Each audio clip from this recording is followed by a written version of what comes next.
సరే, చేతులు ముడుచుకున్న వ్యక్తి రైతుల ఎరువుల బాధ గురించి మీకు 10,000 పదాలకు మించి ఉన్న పెద్ద కథ, వ్యాసరూపం కావాలనుకుంటున్నారు. ఇది చాలా విస్తారమైనది కాబట్టి నేను దాన్ని భాగాలుగా, చాప్టర్స్, సెక్షన్స్ మీకు రాస్తాను. ప్రతి భాగం కనీసం 1000 నుండి 1500 పదాల వరకు ఉంటుంది. ఇలా చేస్తూ మీరు పూర్తిగా 10,000 పదాల కన్నా ఎక్కువ పొందవచ్చు. మొదట నేను మొదటి భాగం, ప్రారంభం ఇస్తాను. తరువాత మీరు కొనసాగించండి అంటే తర్వాతి భాగం కొనసాగిస్తాను. Dash dash dash. రైతు ఎరువుల బాధ, భాగం 1. ప్రారంభం. రైతు జీవన సవాళ్లు. తెలుగు నేలలో రైతు జీవితం ఎప్పటి నుండో కష్టాలతో ముడిపడి ఉంది. వానలు ఎప్పుడొస్తాయో, ఎప్పుడెళ్ళిపోతాయో తెలియని పరిస్థితి, విత్తనాలు వేసి మొలకలు వస్తాయో రానో అన్న అనిశ్చితి, అలాగే పంట పెంచడానికి అవసరమైన ఎరువులు సకాలంలో దొరకకపోవడం రైతు జీవితంలో అత్యంత పెద్ద సమస్యగా మారింది. ఒకప్పుడు మన పెద్దలు పశువుల మలమూత్రాలను ఉపయోగించి పంటలకు పోషణ కల్పించేవారు. ఆర్గానిక్ పద్ధతుల్లో సాగు చేసి పంటలు కూడా మంచి రుచితో ఉండేవి. కానీ నేటి కాలంలో పెరుగుతున్న జనాభా, పెరుగుతున్న ఆహార అవసరాలు చూసి రైతు రసాయన ఎరువులపై ఆధారపడాల్సిన పరిస్థితి ఏర్పడింది. కానీ ఈ ఎరువులే ఇప్పుడు రైతులకి బాధ అయ్యాయి. ఎరువుల ధరలు ప్రతి ఏటా పెరుగుతూనే ఉన్నాయి. సరఫరా తక్కువగా ఉండటంతో రైతు లైన్లలో నిలబడి కొనాలి. నకిలీ ఎరువులు కూడా మార్కెట్లో విస్తరిస్తున్నాయి. అప్పు తీసుకుని ఎరువులు కొన్నా, పంట కరువు పడితే రైతు బకాయిలలో మునిగిపోతున్నాడు. ఈ బాధ ఏ ఒక్కరి కథ కాదు. ఇది తెలంగాణ, ఆంధ్రప్రదేశ్, భారతదేశంలోని కోట్లాది రైతుల వాస్తవం. Dash dash dash. రైతు రోజువారీ పోరాటం. తెలంగాణలోని ఒక చిన్న ఊరి చివరలో వెంకటేష్ అనే రైతు నివసిస్తున్నాడు. అతని దగ్గర 3 ఎకరాల పొలం ఉంది. అతను ప్రతి ఏటా వానాకాలంలో వరి వేసుకుంటాడు. వరి పంట అంటే నీరు ఎక్కువగా కావాలి. అలాగే విత్తనం వేసిన 2 వారాలకల్లా మొదటి ఎరువుల మోతాదు తప్పనిసరిగా వేయాలి. లేదంటే మొక్కలు పసుపు పచ్చగా మారి పెరుగవు. అందుకే వెంకటేష్ ఉదయం తెల్లవారగానే దగ్గర పట్టణంలోని ఎరువుల డిపో దగ్గరకు బయలుదేరాడు. అయితే అక్కడికి చేరుకున్న వెంటనే అతనికి కనిపించిన దృశ్యం, కనీసం 300 మంది రైతులు క్యూల్లో నిలబడి ఉన్నారు. అందరూ ఒకే కోరికతో, మా పంటకు కావాల్సిన ఎరువులు ఇవ్వండి అని. వెంకటేష్కి కోపం వచ్చింది. కాని ఏం చేయగలడు? తన పొలం విత్తనాలు ఇప్పటికే మొలకెత్తాయి. ఇంకో 2 రోజుల్లో ఎరువులు వేయకపోతే మొక్కలు ఎండిపోతాయి. అందుకే అతను కూడా లైన్లో నిలబడ్డాడు. Dash dash dash. ఎరువుల కోసం లైన్ ఒక దుర్భర అనుభవం. రైతులు అక్కడ 100 మంది. ఎవరికో డబ్బు లేదు, ఎవరికో ఎరువుల కోటా రావడం లేదు, ఎవరికో మళ్ళీ రేపు రండి అని చెబుతున్నారు. కొందరు రైతులు రాత్రంతా డిపో బయటే పడిపోయి లైన్లో ఉంటున్నారు. వెంకటేష్ కూడా ఆ రోజు సాయంత్రం వరకు లైన్లో నిలబడ్డాడు. కాని తన వంతు రాలేదు. రేపు రండి అని మాత్రమే చెప్పారు. ఆ రాత్రి ఇంటికి వెళ్లి పడుకున్నా, పంట గురించి ఆందోళనతో అతనికి నిద్ర పట్టలేదు. ఒక్కోసారి విత్తనం వేసుకున్నాం, ఇప్పుడు ఎరువులు లేకపోతే మొత్తం కష్టం వృధా అవుతుంది. అప్పులు తీర్చలేము. ఇల్లు ఎలా నడుస్తుంది? ఈ ఆలోచనలతో రాత్రంతా కళ్లలో నిద్ర రాలేదు. Dash dash dash. రైతు ఎరువుల బాధ, వాస్తవ పరిస్థితి. ప్రభుత్వ సబ్సిడీ ఎరువులు సకాలంలో అందడం లేదు. ప్రైవేట్ షాపుల్లో ఎరువులు ఉన్నా, ధరలు రెట్టింపు. రైతులు అప్పు చేసి అయినా కొనాల్సిందే. అప్పు తిరిగి ఇవ్వలేకపోతే రైతు ఆత్మహత్యలు కూడా జరుగుతున్నాయి. ఇది ఒక్క వెంకటేష్ కథ కాదు. అనేక ఊర్లలో ఇదే దృశ్యం ప్రతిరోజూ కనిపిస్తుంది. Dash dash dash. కుడి చూపుడు వేలు. ఇది మొదటి భాగం, ప్రారంభం, సమస్య పరిచయం.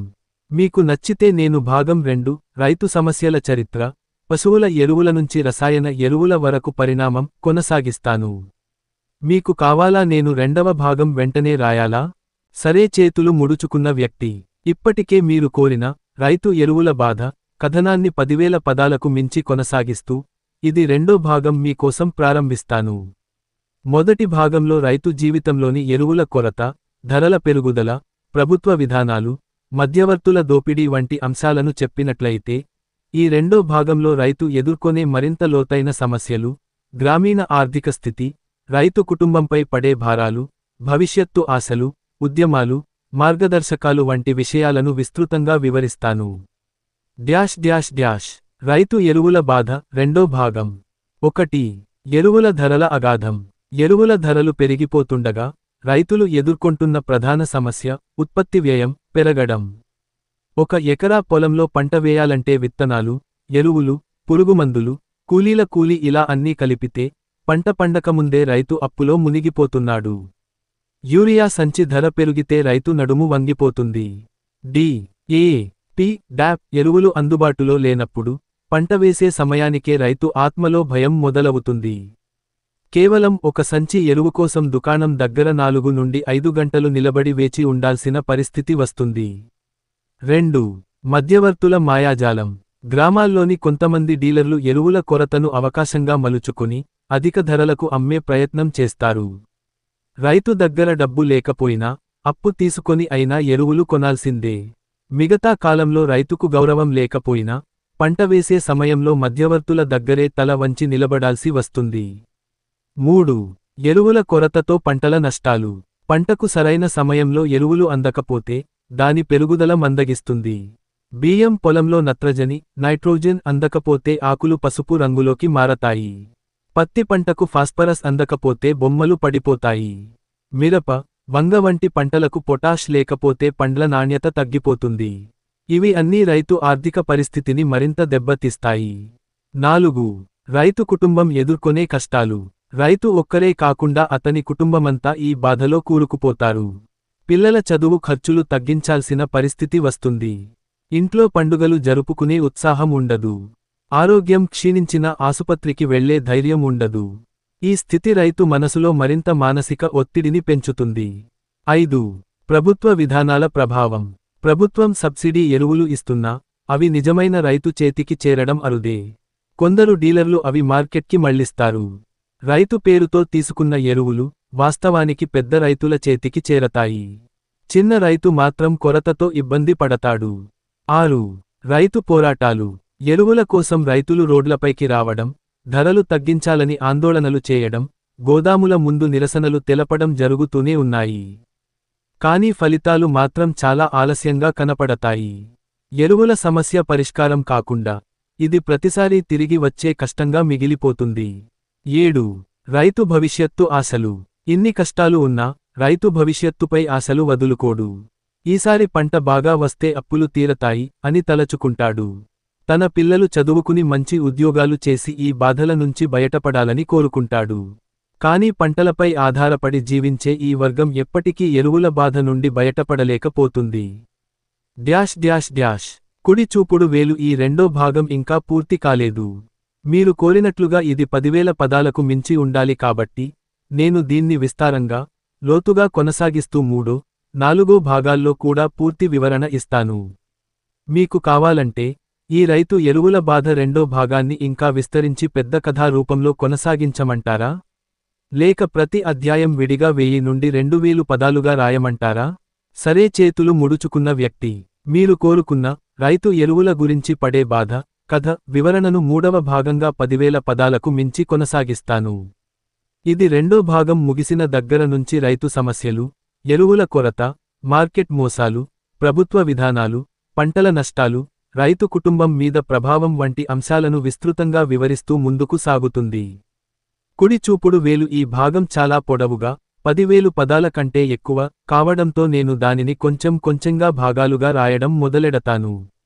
ముందుగా 3వ భాగం ప్రారంభాన్ని ఇస్తాను. తర్వాత మీరు కొనసాగించు అని చెబితే తదుపరి భాగం జోడిస్తాను. రైతు ఎరువుల బాధ 3వ భాగం. పంట పొలంలో మొదలైన కొత్త కష్టాలు. రాత్రి 10 గంటలైనా రామయ్య కళ్లకు నిద్ర రాలేదు. ఎరువుల దుకాణం దగ్గర గడిపిన రోజు మొత్తం అతని మదిలో తిరుగుతూనే ఉంది. ఒక బస్తా యూరియా కోసం ఇంత అవమానం పడతానని ఊహించలేదు. పంటల పొలంలో మొక్కలు పసుపు పచ్చగా మారిపోతున్నాయి. నేను ఎరువు వేయకపోతే అవి ఎండిపోతాయి. పంట దెబ్బతింటే మన ఇంట్లో అన్నం దొరకదు అని అతని మనసులో కలతలు. పక్కనే ఉన్న భార్య లక్ష్మి నిద్రపోవడానికి ప్రయత్నిస్తూనే భర్త బాధను గమనించి గుండెల్లో ఆవేదన నింపుకుంది. రామయ్య, ఇంతగా టెన్షన్ పడకు. ఏదో ఒక మార్గం దొరుకుతుంది. దేవుడు మనకు తోడు ఉంటాడు అని మెల్లగా చెప్పింది. కాని రామయ్యకి అది ఓదార్పుగా అనిపించలేదు. లక్ష్మి, దేవుడు ఉంటే రైతు ఇంత కష్టపడేవాడు కాదు. ఎరువుల కోసం క్యూల్లో నిలబడతామంటే అవమానం, దొంగబాజార్లలో కొనాలంటే అప్పుల బరువు, మనకు గాలిలో కూడా శాంతి లేదు అని గుండె నొప్పిని బయటపెట్టాడు. ఎరువుల బ్లాక్ మార్కెట్. మరుసటి రోజు ఉదయం రామయ్య మళ్లీ మండలానికి బయలుదేరాడు. పొలంలో పనులు చూసుకున్న తర్వాత నలుగురు రైతులు కలిసి ఎరువుల గురించి మాట్లాడుకుంటున్నారు. నిన్న రాత్రి నేను దొంగబజారులో ఎరువు కొన్నాను. బస్తా 500 రూపాయలు ఎక్కువ ఇచ్చి తెచ్చుకున్నాను అని వాసుదేవుడు అన్నాడు. ఏమంటావురా, అంత ఖర్చు పెట్టి కొంటే మనకు లాభం ఎక్కడుంటుంది అని రామయ్య ఆవేదనతో అడిగాడు. లాభం మరిచిపోరా, పంట మిగిలితే కొంతైనా వసూలు అవుతుంది. పంటనే పోయింది అంటే మనం అప్పుల బరువుతో మునిగిపోతాం అని వాసుదేవుడు చెప్పాడు. ఈ మాటలు రామయ్యకు నిజమని అర్థమైంది. కాని అతని మనసు ఒప్పుకోలేదు.